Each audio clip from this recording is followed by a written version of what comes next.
Spending time in the bread aisle at your grocery store may not sound like an adventure to you, but trust me, I could make it feel like I'm trying to summit a giant mountain, oxygen and all. No matter where you may roam, a bold and balanced reward awaits you at the end of your voyage, in the form of a Space Dust IPA from Elysian. So break out that 32-grain ancient wheat loaf and enjoy. Find your open space with Space Dust. Space Dust. Elysian Brewing, Seattle, Washington. Explore and enjoy responsibly. Sweet tango apples, apples so good they make you smile. They're crisp, they're juicy, and the flavor's just right. With a taste of citrus, honey, and spice. Sweet tango apples, ask for them by name. When you taste that healthy, crispy crunch, you'll know the other apples aren't the same. Sweet tango apples, apples so good they make you smile. Inch toward a Steeler meeting with the Seattle Seahawks on Sunday Night Football. And I want to play. Let's start the show with, who is this man? So who is this man? Let's get to the bottom of it. Let's introduce a few characters here and get to the bottom of who really is this man? Does that work for you? Sure. Who really is this man? So Ben Roethlisberger spoke yesterday. He spoke about a variety of people, and let's get to the bottom of it, and let's try to kind of peel away the layers of the onion and figure out who really is this man. So Ben spoke of Chase Claypool.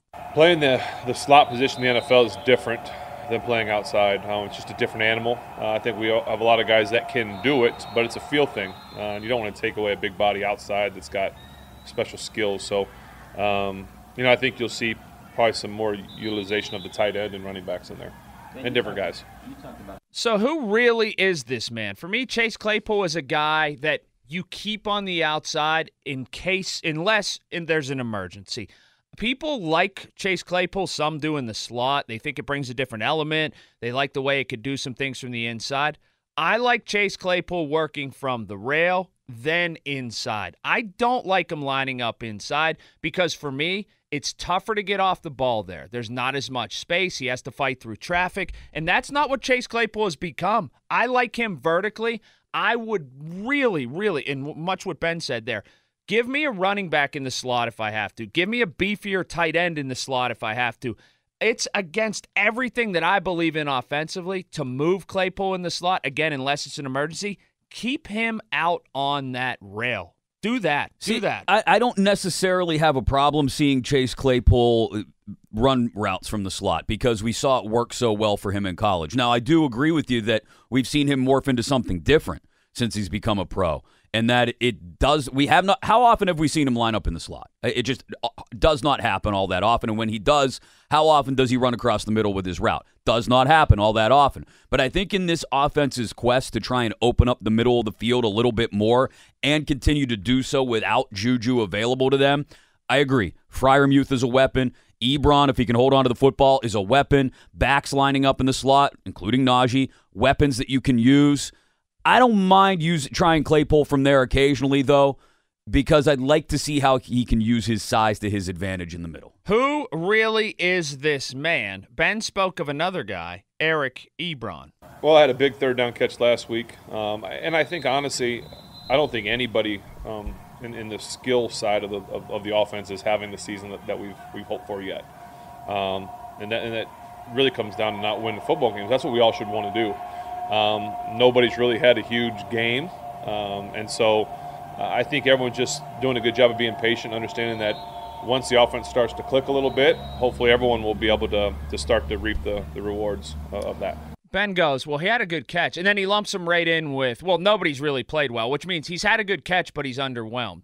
Eric Ebron, for me, is a guy that is, expendable. I know he had that good third down catch, but here's the deal.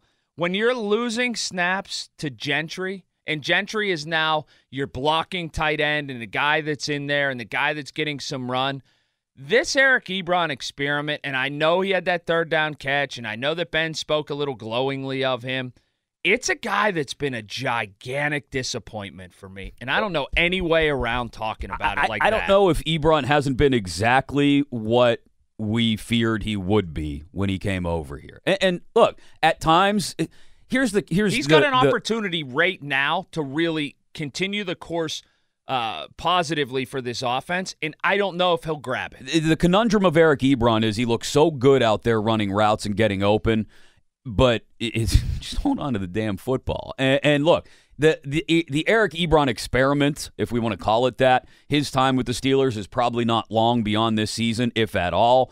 And I imagine they do, moving forward, go to some sort of tight end tandem with one guy they know that can block, Gentry, or Rader, or whatever they decide to do, right? One of your prototypical blocking tight ends. And Freiermuth is the primary pass-catching tight end. And hopefully Freiermuth's blocking comes along as well, so that when you do go single tight end sets, you can count on him to do either thing. Right. Who really is this man? We continue to play after we tell you what time it is. It is 6:08, brought to you by Weather Seal. Get a brand new roofing system for just $1 down at Weather Seal Home Services. Pete Carroll, he's headed out east with his team, the Seattle Seahawks, and he's got a backup quarterback, a man West Virginia fans are familiar with, Geno Smith. So, Pete Carroll, who really is this man? Both Russ and Geno have great arms, and they can make all the throws. And so there's not a change in that regard, for our guys. And of course, the players aren't the same, but there's the dynamics of it seem to have fit together really well. All right, Geno Smith is, for me, when I'm asked who really is this man, he's better than you think. But if the Pittsburgh Steelers play how they can on defense, there's no way he should beat them Sunday night. No. That's a big if for me right now, though. The question of, can the Steelers' defense play the way they're fully capable of, especially if they're without Bush, and we continue the saga of Stephon Tuitt not being available. Tyson Alualu, obviously, we know is done. So can Geno Smith be the kind of quarterback who comes in and doesn't try to put too much on his own back, doesn't try to take over, simply takes what's given to him, and if the Steelers give him enough, can he do that while finding just one spot, maybe two spots here or there, to make the big play, to find a DK Metcalf, 40 yards behind coverage on a blown assignment. Cannon, though. And he can get the ball downfield. And that is the one thing that worries me about Geno going up against the Steelers' defense with these wide receivers, is that they will hit at least one of those big plays, and that it comes at a time in the game that completely changes the complexion of it. If you get behind a defensive back, mark my words, Geno Smith will find you. He will find. I have seen it. He has an absolute cannon, but if you throw exotic coverages at him, if you do some different things, you can mix him up. He's not the best reader of defenses, but if you just have single coverage and someone gets behind somebody, he will throw that football from here to Katanning. I mean, he will let it absolutely fly. Who is that man? Who really is that man? Ben spoke of Zach Banner. He's a guy that's been here for a while. He's a guy that's has a lot of heart and a lot of fire, passion. And sometimes that's required when things aren't going as well. We've always kind of had that guy that's got that fire and that passion, and so I'm not really sure what's going to happen in terms of who's going to be out there, but having the ability to have a guy out there like that it's better to have someone and be ready to go than not. Translation: he's a backup till somebody gets hurt or the offensive line drops off. When I hear people talk about passion and rah-rah and things like that, it's good to have raw spirit on a football team, but Zach Banner isn't walking in and taking his job if this line, if the arrow keeps pointing up. No, there's no reason to supplant anybody if the line continues to play well. It's really the last thing you want to do is upset the chemistry that they've developed and the momentum that they've started to create going forward. It's nothing against Zach Banner. Zach Banner could come in and be the extra blocker, especially if you're going to fully commit to the run game the way they did last week. Then you're going to need that occasionally. And I'll take him playing that role over having three tight ends in there, only one of whom is a really good blocker. So by all means, let him be let 72 be eligible to continue that cliche and that trope if you want to. He doesn't supplant a starter until one of those starters shows that they're either dinged up and can't go or their play falls off instead of incrementally moving forward. Twitter, we're there. Follow us at 937TheFan. That's our handle. Driven by Jim Shorkey Kia, Wexford, North Huntington, Uniontown, Pittsburgh's #1 Kia dealer. Visit at ShorkeyKia.com. Last thing, who really is this man? Who is that man? Ben spoke of, in a way, Matt Canada. I didn't even don't know the numbers. And honestly, it's just about what we're doing. And winning the football game is the #1 priority. and always should be. However, we have to get there. And like you say, it's when the game dictates it too, right? The first couple games we've had to throw the ball because we're down. When you have a lead, you're kind of able to do some different things. And listen, we'll take wins however we can get them. That's Ben talking about a split of the run and the pass. And he says, well, we do whatever. It's been the run. It has been the run. It's glaringly evident that's the key to unlock the door to success right now. Is Matt Canada the guy that has the meeting with Ben headed into this game and said, look, I think we found a couple ingredients to this recipe that works, that makes people happy, that makes us win.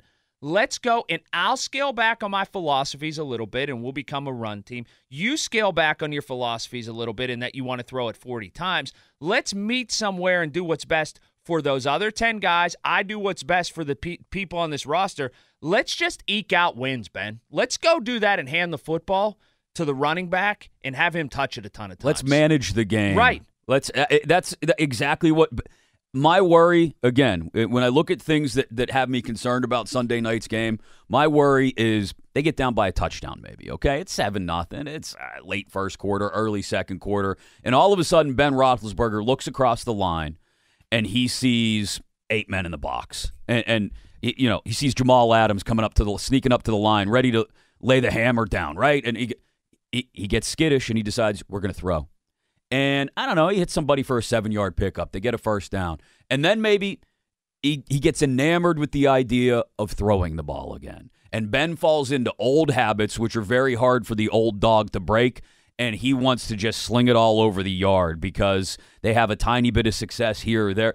What I really want to see is Ben in that moment say, no, we're committed to running the football. And if I'm given the option, which he's being given the option, as we saw against the Broncos, with the RPOs that are a part of this offense, he takes advantage of 22 behind him and turning around and handing it off and picking up 4 yards at a time, if that's what it takes. Yes, so who really is this man? The last one that we asked, it's going to be most interesting for me to find out, and it happens right away on Sunday night. Pretty good game of who really is this man. Producer Matt, who really are you? Are you awake this morning? I don't know. Okay, your voice hurts. Your voice hurts. I know that. You cough drop. Sweet tangle apples, apples so good they make you smile. They're crisp, they're juicy, and the flavor's just right.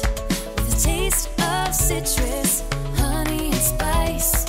Sweet tango apples, ask for them by name. When you taste that healthy, crispy crunch, you'll know the other apples aren't the same. Sweet tangle apples, apples so good they make you smile.